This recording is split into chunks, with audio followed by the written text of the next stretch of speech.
आज के लेक्चर में बीएससी पार्ट सेकंड के स्टूडेंट्स को स्वागत। आज हम थर्मोडायनेमिक्स में स्पेसिफिक हीट के बारे में डिस्कस करेंगे। मैं Manju Mishra, associate professor of physics, SPC, government college Ajmer. हमने डिग्री ऑफ फ्रीडम के बारे में स्टडी किया था। एकल परमाणु अणु के समान ही डायटोमिक, ट्राईएटॉमिक अणु में भी प्रत्येक डिग्री ऑफ फ्रीडम में ऊर्जा समविभाजित होती है एवं इसमें प्रत्येक का मान 1/2 kT होता है। यदि किसी गैस की डिग्री ऑफ फ्रीडम F हो तो निकाय में N अणु हो तो निकाय की कुल काइनेटिक ऊर्जा बराबर E बराबर 1/2 kT F into small n यानी 1/2 स्मॉल n F kT के बराबर होती है। आइए गैसों की विशिष्ट ऊष्मा पर चर्चा करते हैं। ऊर्जा समविभाजन सिद्धांत से गैसों की स्पेसिफिक हीट की गणना कर सकते हैं। E बराबर एक एकल अणु गैस की स्पेसिफिक हीट यदि T केल्विन ताप पर मोनोएटॉमिक मॉलिक्यूलर गैस का 1 ग्राम भार लिया है। अणु के F बराबर 3 यानी डिग्री ऑफ फ्रीडम 3 होती है मोनोएटॉमिक गैस के केस में, और इसमें प्रत्येक की ऊर्जा 1/2 kT होगी। 1 मोल गैस की कुल काइनेटिक एनर्जी E बराबर 3 इंटू 1/2 kT इंटू N, यहाँ N एवोगैड्रो नंबर है। R बराबर K इंटू N, आप इस रिलेशन से परिचित हैं। Gas constant Boltzmann constant into Avogadro number के प्रोडक्ट के बराबर होता है। तो kinetic energy in term of R is 3/2 RT। dE/dt बराबर 3/2 R, इसकी यूनिट जूल है। अगर आप इसे कैलोरी यूनिट में कन्वर्ट करना चाहते हैं तो dE/dt बराबर 3/2 R/J कैलोरी। 1 मोल गैस की नियत आयतन पर विशिष्ट ऊष्मा CV बराबर dE/dt। CV बराबर dE/dt की वैल्यू आप ऊपर की इक्वेशन से सब्स्टिट्यूट कर दीजिए तो CV बराबर 3/2 R/J। इक्वेशन 2 के द्वारा CV की वैल्यू दी जा रही है। 1 मोल गैस की नियत आयतन पर स्पेसिफिक हीट निकालनी है हमें। उसे निकालने के लिए हम फॉर्मूला यूज़ कर रहे हैं CP माइनस CV बराबर R/J, इक्वेशन नंबर 3। इससे आप फेमिलियर हैं। यहाँ से आप CP की वैल्यू निकाल सकते हैं।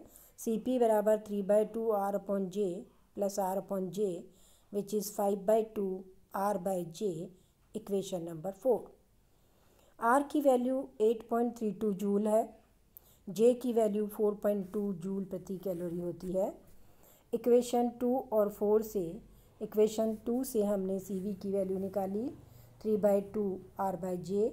इक्वेशन 4 से हमने CP की वैल्यू निकाली 5/2 R/J। CP/CV कर लीजिए, तो CP/CV करेंगे तो 5/2 R/J डिवाइडेड बाय 3/2 R/J, यानी रिजल्टेंट हमारे पास बचेगा CP/CV बराबर 5/3। 5/3 की वैल्यू 1.667 के बराबर होती है। तो गामा जो कि CP/CV का रेशो होता है उसकी वैल्यू मोनोएटॉमिक गैस के केस में 1.667 है। CV की वैल्यू 2.98 कैलोरी या 12.47 जूल होती है।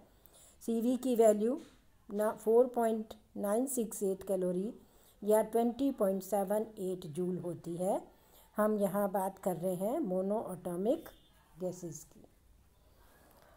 इक्वेशन 2 और 4 से प्रदर्शित होता है कि CP और CV नियत रहते हैं, ये टेम्परेचर पर निर्भर नहीं करते हैं।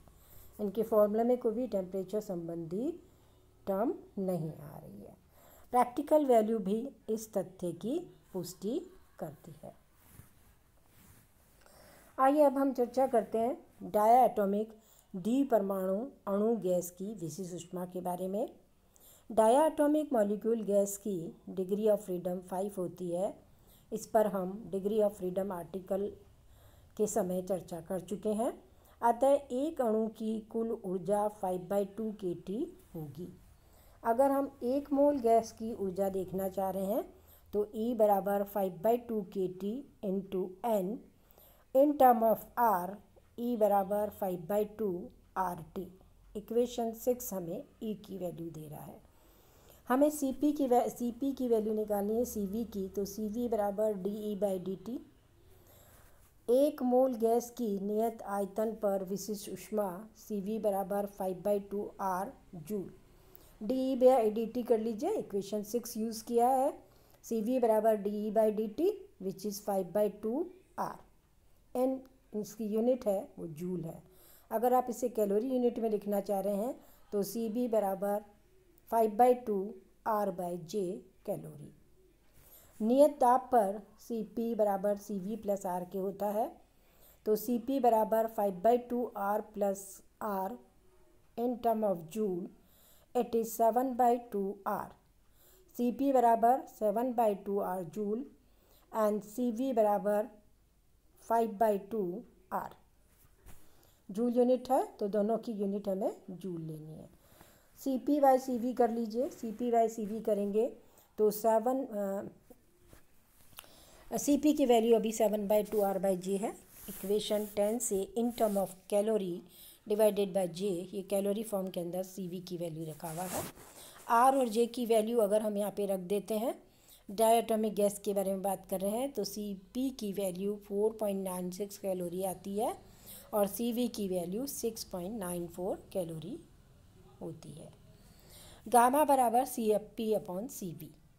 CP आपको दिखाई दे रहा है 7/2 R/J एंड CV बराबर 5/2 R/J। डिवाइड करेंगे तो हमारे पास आता है 7/5 विच इज़ 1.4। Equation number 11। क्या देख रहे हैं आप? CP व CV कांस्टेंट टेम्परेचर पर कांस्टेंट है, टेम्परेचर पर निर्भर नहीं करता है।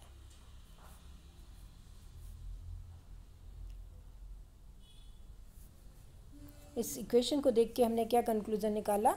CP और CV कांस्टेंट रहते हैं, टेम्परेचर पर निर्भर नहीं करने चाहिए। लेकिन वास्तव में क्या होता है? न्यून तापों पर CV 3/2 R होता है।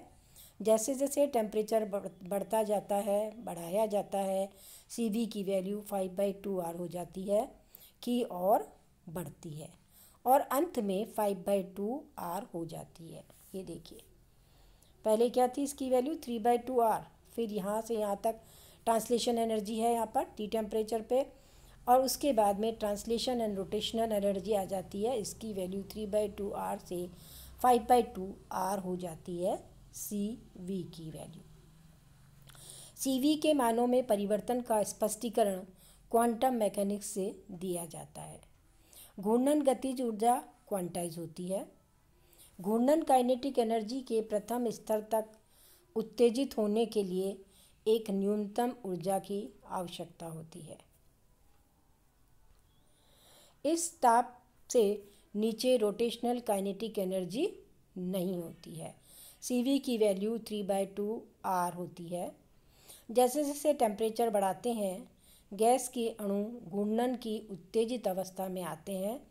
सब अणु एक साथ नहीं आते, फलस्वरूप CV का मान 5/2 R की ओर बढ़ता है। जब T काफ़ी बढ़ जाता है तो सारे अणु घूर्णन की उत्तेजित अवस्था में आ जाते हैं, वह CV की वैल्यू 5/2 R हो जाती है। और अधिक तापों पर द्विपरमाणु कंपन की एक्साइटेड अवस्था में आते जाते हैं, जिसके कारण CV की वैल्यू 7/2 R की ओर बढ़ती है। जब सारे अणु कंपन की एक्साइटेड स्टेट प्राप्त कर लेते हैं तो CV की वैल्यू 7/2 R हो जाती है। तो आज के लेक्चर में मोनोएटॉमिक और डायटोमिक गैस के बारे की स्पेसिफिक हीट, उनकी गामा वैल्यूज़ के बारे में डिस्कस किया।